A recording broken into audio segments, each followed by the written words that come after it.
All right, we're live. Let me tweet this out. Okay, welcome to the first Floating Forests Google Hangout. We're really excited for anyone who is out there and listening to us, either now or listening to us in the future.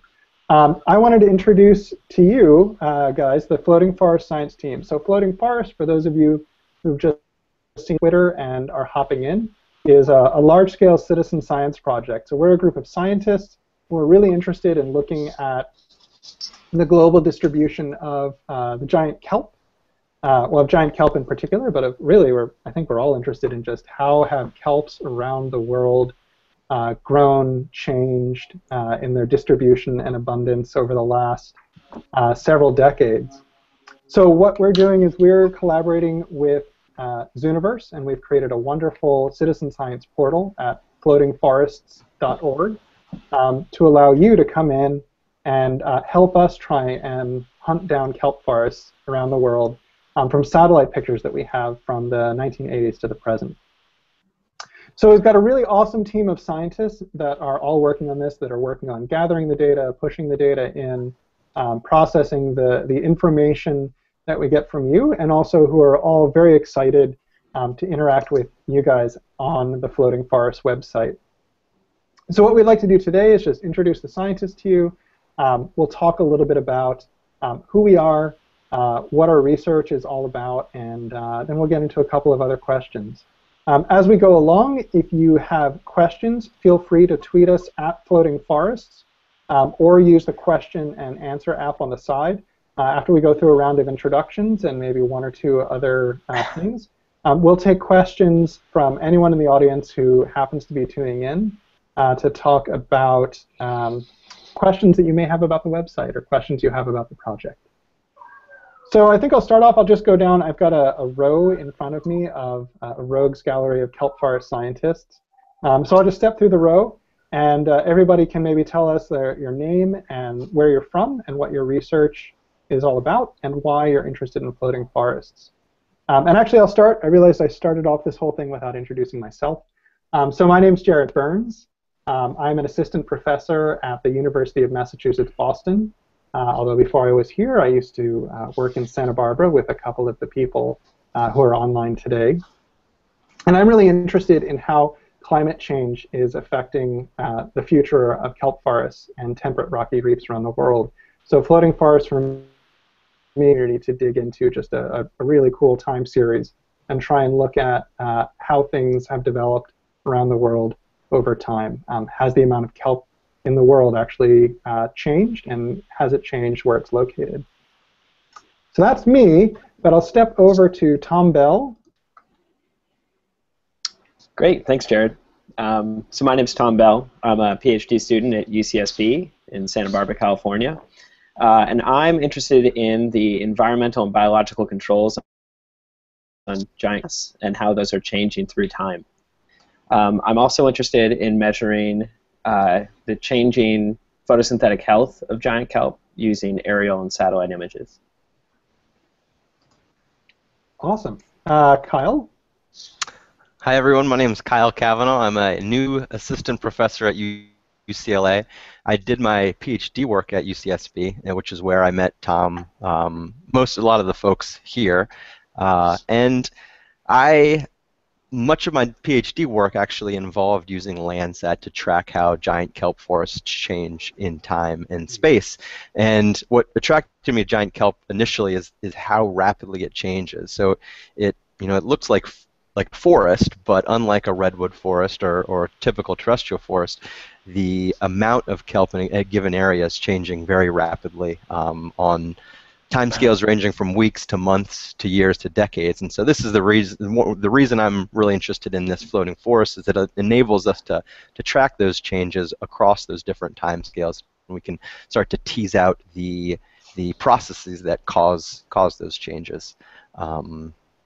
I've spent many years staring at satellite imagery, trying to come up with new ways to extract the kelp signal, the data from that imagery, and it's very time and work intensive. And so I'm extremely excited for Floating Forests. I think this project gives us the chance to classify dramatically more imagery than we would be able to do on our own. It's going to hopefully give us the ability to cover the entire globe. Awesome. Moving down the line. George? Okay, I am Alejandro from Chile. It's me? Yeah? Yeah, go for it. And yeah, I'm a postdoc and researcher associate to la Estación Costera de Investigaciones Marinas from the Catholic University of Chile. We basically worked in the temperate reef, and my main areas of studies is to understand the relationship between kelp and the associated reef fish, basically understanding how they are mutually benefits from each other and how they are important to each other, basically. Also, I work in all the areas associated between habitat and kelp as well. Cool. Alison? Hi, my name's Alison, and I'm currently a postdoc with Jarrett Byrnes at UMass Boston. And I'm particularly interested in sort of how we can use these really large-scale data sets that give us a ton of data over a large amount of time to see how kelp forests have changed with coastal development and urbanization. And soon I'm moving back to California to start a position at CSU Monterey Bay, and I'm excited to go back to where there's giant kelp instead of the baby kelps that are also near and dear to my heart on the Gulf of Maine. Baby kelps. Cool. What about you, Russ? Tell us a bit about yourself. I'm Andrew Rassweiler. I'm a research scientist at UC Santa Barbara, and I'm interested in a pretty wide array of ecology and management questions on rocky reefs. And I've done a lot of work with data that's collected by divers. So a diver's underwater, and they typically can only see a few meters around them. So that's a tiny spatial scale. But management questions usually require thinking about how the system is operating at a regional scale. And so this is an incredible opportunity to get some information that's going to help us scale up what the divers are seeing, that sort of small-scale ecology, to think about what's happening on the regional scale. So that's what I'm most excited about this project. Awesome. Scaling. Awesome. And last. Myself. Yeah. Hello, world. My name is Jorge Assis. I'm a postdoc marine researcher at the CCMR Center of Marine Sciences in Portugal. And basically here I do the relation between the environmental variables and the distribution of baby kelp, mainly Laminaria and Saccharisa species. And I also predict their distribution in future climate scenarios. Also here, my group, we use a lot of genetic methods. So I try to infer how future may negatively influence the genetic diversity of species. And this here is important because the maintenance of high diversity allows species to adapt to the changing environment. Regarding floating forests, for me it's a great opportunity to test what is called the niche divergence, and that is if in some regions of the world giant kelp may adapt differently to the environmental conditions. And this is very important to better understand how climate change may affect the distributions of all marine species in general. That's it. Awesome. Well, great. For the rest of the conversation, we have questions open both on the question app, or we should, and people can tweet at Floating Forests in order to ask us some questions. So I thought I'd open up. We actually have a question that I'll throw out to you guys. And then as we go along, as we get either more questions, if we don't get any more, I've got a few things that I'd like to ask you guys that I think people are probably pretty interested in hearing about from all of us. But I thought I'd throw out the first question, which is from Microplants. And they tweet us and ask, how do you get your images? Do you collect them from all over the world? So who wants to tackle that one? I guess I can go ahead and take that. So all of the images come from a series of satellites managed by the USGS and NASA called Landsat. So this is a program of satellites. The satellites we use, the first one, Landsat 4, was launched in 1982. That was followed by Landsat 5, 7, and 8. And so this gives us that long time series that we've been talking about. We have images essentially continuously from 1982 to the present.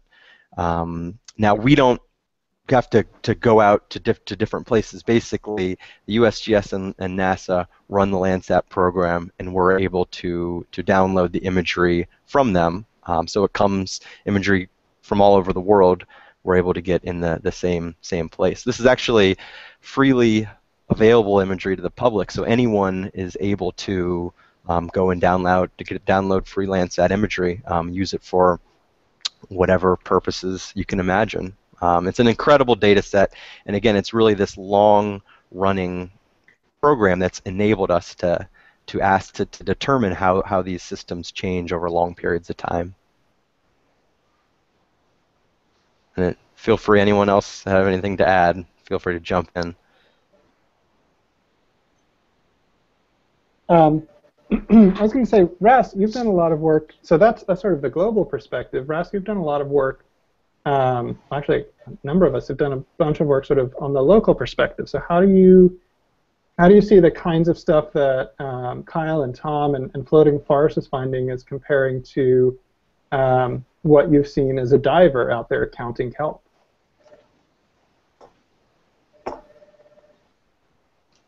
Well, I mean, I think it's really the fact that it's this continuous metric that makes it so valuable relative to what you get as a diver. So I know Southern California best, which is where a lot of these images currently being classified are coming from, and Southern California, in a sense, is a hugely well-studied system, but that means that there are maybe at the most 100 sites where people have gone out and counted kelp by hand, by swimming around in it, and that's, I don't know, like a fraction of a percent of the total area that kelp is growing here. And Southern California is also very well studied in the sense that we have some seafloor mapping projects that have gone on and pretty good bathymetry, but those have big gaps even here. And so the potential of this project to fill in some of those gaps and help us come up with continuous estimates of where things like rocky reef habitat, which is important for a lot of the fish species here, seems to be really, it's really valuable for that. Awesome. So one question that I get asked a lot, since I'm here in New England, and maybe George and Alison, you can talk about this. Alison, you mentioned baby kelps. So I'm here, and Alison, you're here as well at UMass Boston. Can you guys tell us what is the story about baby kelp? Why did you even, actually, Alison, why did you even say baby kelp? What's the difference? So I think the background here for me is that I grew up in Monterey, California, where there's lots of kelp everywhere. And then I went to college at UC Santa Barbara, where there's lots of big, giant kelp also. And then I came to the Gulf of Maine, where people told me there were kelp forests. But after my experience in California, where everywhere you go you see these huge, giant kelp forests, and then it's more like kelp shrubbery here on the East Coast. And I have to say, they're still impressive and they're still gigantic, but one of the things that I think why Floating Forest is so amazing for giant kelps is because it allows for all of this collection of data from satellite imagery. Because this summer I have been diving in the Gulf of Maine all summer long, counting kelp underwater because you can't do it from satellite imagery. And it's exhausting. It's really fun and it's really wonderful, but it's a lot of work. And so that's one of the things that I think that why Floating Forest is such a great thing is because you're going to get so much data about canopy forming kelps in such a much warmer and more comfortable environment on your computer than underwater. And so that's why I call them baby kelps. It's because you have to actually go underwater to survey them, and it's just, they're very different than the giant kelp that you see in California or on the that I'm used to on the West Coast.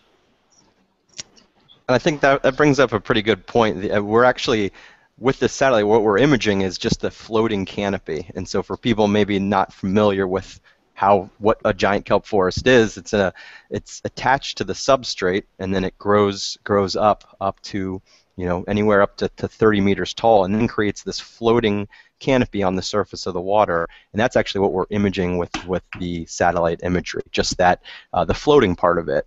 But there's a whole, just like any terrestrial forest, there's a whole world beneath that canopy, and at different levels of the different heights from the sea floor, you get different communities, all different kinds of species. Though we're getting a lot of information by looking at how that canopy changes, but that's sort of just that's just the part that we can see. There's a whole world down there that's pretty special. Yeah, it's a pretty amazing world, and it is pretty ubiquitous. Actually, Ali, I think the next question is a good one for you. So Lisa Feldkamp asks, what areas of the world have giant kelp? We've been talking a lot about California. Why don't you tell us a little bit about where we can find giant kelp and what giant kelp forests are like in your corner of the world? Well, yeah, in Chile we have two different kelps. One that is dominated by Lesonia, which is the small kelp that doesn't have that kind of like a big canopy as a giant kelp. It's like almost a meter and a half tall. What does it look like? It looks like the same like a morphology like the giant kelp, with the holdfast and multiple stipes in this case, and then the blades.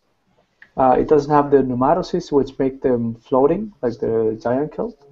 And that is very important to the whole central and northern coast to Chile up to Peru for the southern Eastern Pacific. And then from the 40 degrees south, you have a domination of the giant kelp up to Puerto Madryn in Argentina, and also in the Falkland Islands and the Georgian Islands, southern Georgian Islands in the Atlantic. And that's the same genus, which is very important to mention to all, which is the Macrocystis peripheral. It's only one species that has different morphs depending on the oceanographic conditions. So what we have also in the northern Chile, it's just some patches of this giant kelp that they grow. Some are perennial, that they keep always there, and some are annual, which is all depending on the oceanographic and the seasonality effects on them. So in Peru, we have also just some patches, and then it gets really vanished with the temperature. With the increasing temperature up in Peru and Ecuador, you don't see them that much. And when we have El Niño events, the giant kelp completely disappear, and you don't see them in this part of the world. But Lesonia trabeculata, which is the other kelp, you can see them almost year-round. But it's also there's some context dependent on oceanographic condition, upwelling, which is very important, that brings the nutrients from the bottom to the surface. The kelp can grow, and also the associated fauna to the kelp. So, cool. So, Tom, what are some other places around the world that we see kelp? Like, what's its distribution of kelps, or just of giant kelp? Well, of giant kelp, you see them off the coast of South Africa, Tasmania, southern Australia, some off New Zealand, and then, of course, in Chile and Mexico. And then it ranges up a bit north from the continent, in the continental United States and up to Alaska, but it's not as dominant as it is in California and Baja California. And then there's canopy-forming macroalgae all over the world of different types. So are we going to be able to see these other canopy-forming macroalgae in floating forests? If the canopy floats on the surface, we should be able to see it. Canopy floats on the surface thick enough to reflect light back to the satellite. We should be able to see it. Well, that's pretty wild. But it will have to be the beds will have to be a certain size, because the Landsat's pixels are 30 meters by 30 meters. So really small beds, or beds that are really close to the shore, we might not be able to see. Ali, I've actually got a question for you from Twitter, from Microplants. So Microplants asks, we do field work in Chile too. Are cold water temperatures better for kelp forests, or are they more undisturbed in the area? If temperature has a very important effect here, particularly for macrocystis. Like I said before, like in the south, there are some plants, some forests that are perennial, which is that they don't vanish by temperature, and some are. Some they decrease completely during the winter seasons, and then they come up again, like in California, right? If I'm not wrong. But Lawsonia, which is the other kelp dominated most of the coast of Chile, then there has a bit of more tolerance to temperature, but during the El Niño events, the recruitment is very limited by temperature per se. So I hope that I can answer that question. So Ale, you're saying that the seasonal cycle seems to be driven by temperature more so than anything else down there? Mm-hmm. And storms and water runoff as well in the southern Chile, like a terrestrial runoff, and that increases sediments, and that sediments limit the recruitment of the kelp in the south, and in the north as well, and that's one of the potential future scenarios of the climate change. Like in the north, is almost all deserts that will receive much more rain, and that rain will produce more sediments and therefore potentially reduce the recruitment. And because the scenarios of the climate change are also saying that in this part of Chile, due to the reduction of the Antarctic waters, it will reduce the temperature by the melting of the ice, and that will potentially benefit the kelp, but all the rain and the sedimentation will definitely impact the kelp recruitment in this part of the world, at least in Chile. That's what the scenarios of climate change are basically stating. Yeah, it's a really cool, complex story. Actually, so to give just a little bit more background, one of the reasons that we got Floating Forest together in the first place was a number of us were part of a working group at the National Center for Ecological Analysis and Synthesis, or NCEAS, trying to look at long-term trends in climate change and kelp forests, and were there any relationships between the two. There are actually some indications that climate change is having an effect on kelp populations in a couple of different areas. So exactly, but there are all sorts of contrasting impacts, and Ali is getting into a really interesting discussion of some of the complex biology. And so Floating Forest is, I think, a really cool and unique opportunity to start to bring that together. We have a question in the Q&A. Can I throw something in on top of that, though, Jarrett? Yeah, before sure, you go question? For it. Just talking about what you're saying, this project that we've been working on, this synthetic project where we've tried to pull in data from around the world to understand what's going on with kelp. One thing we've discovered is that there are a lot of places that we know have kelp that we don't have good data, and particularly don't have long-term data.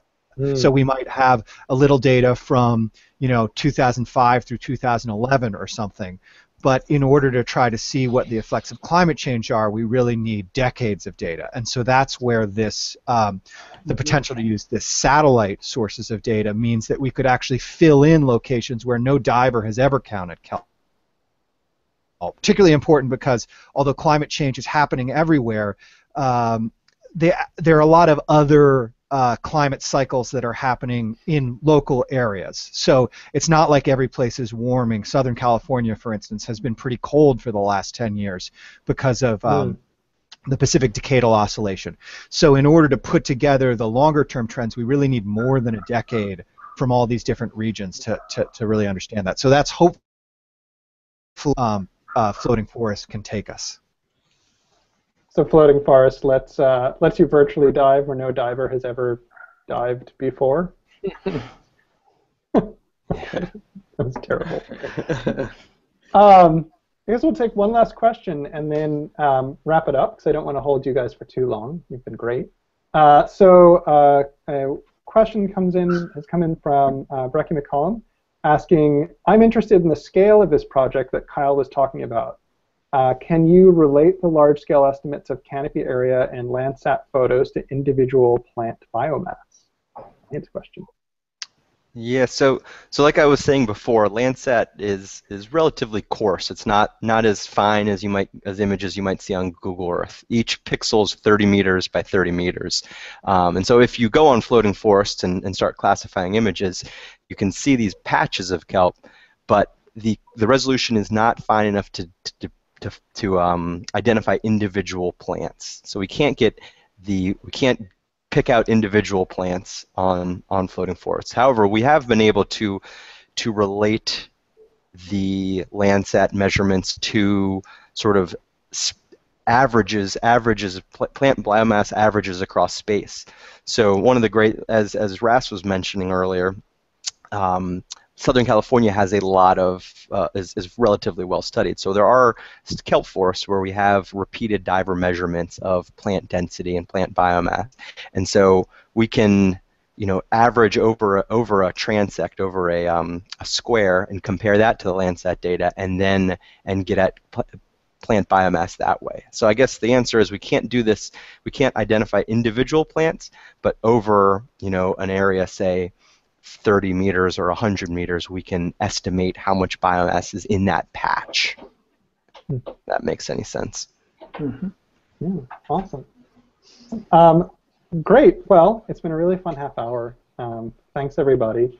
And I guess I'll just close to see if anyone has any sort of anything final that you guys would like to tell people about Floating Forest or kelp forest in general. Mm-hmm. Well, basically, I would like to say that kelp are very important, not just to the ecosystem, but also it provides us a lot of services to human beings and understanding how kelp will be impacted or will confront the global climate change or global change in scenarios is very important, not just for understanding the ecology, also for understanding how humans are being serviced by the kelp. Particularly, for example, in Chile, we harvest kelp. There's a fishery of kelp, very important, and it's growing fast enough in order, and they act like as a fishery, and that has important impacts also on the community. So this project aims also to understand how these services will impact human beings. So that's why it's very important to have a global perspective and a temporal change of the kelp ecosystem. Right. Well, thanks everybody. This was the first in what will hopefully be a series of many hangouts. You'll have individuals from the science team hosting hangouts in the future, both with each other as well as other kelp forest researchers around the globe. I'm hoping that from what you heard from everyone today, you heard that there are a lot of really cool issues with the biology of kelp forests, with the ecosystem services that kelp forests provide us. There's a long and really interesting, and I would say very storied history of kelp forest research and kelp forest researchers. And in the coming weeks and months, we're hoping to host a number of additional hangouts to both teach you a little bit more about kelp forest and kelp forest science, but also to talk a bit about what we're finding at Floating Forests and share some of that data and the insights we're getting with you. If you have any additional questions, always feel free to tweet us at Floating Forests. or you can post questions either site if you go to talk.floatingforest.org. That's the discussion section of the project. Or you can ask questions in response to different blog articles or posts and hangouts that we put on our blog at blog.floatingforest.org. So I'd like to thank all the project scientists, and you'll be hearing from us shortly. So thanks for stopping by. Thank you all. Thank you. Yeah.